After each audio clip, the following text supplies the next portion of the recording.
Hi, I'm Phil Bridges, owner of Straight Arrow Repair. Ever want to know how a repairman fixes things? Well, come with me and I'll show you how I solve problems. Let's make things better together.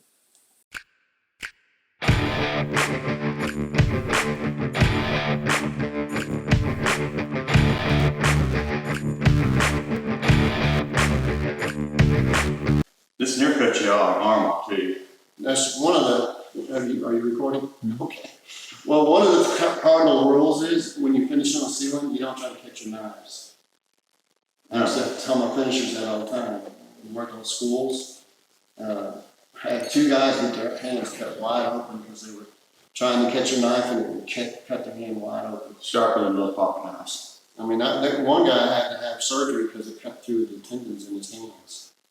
I don't know if he was there the same. I didn't see him again because he Probably not. So anyway, Phil Bridges.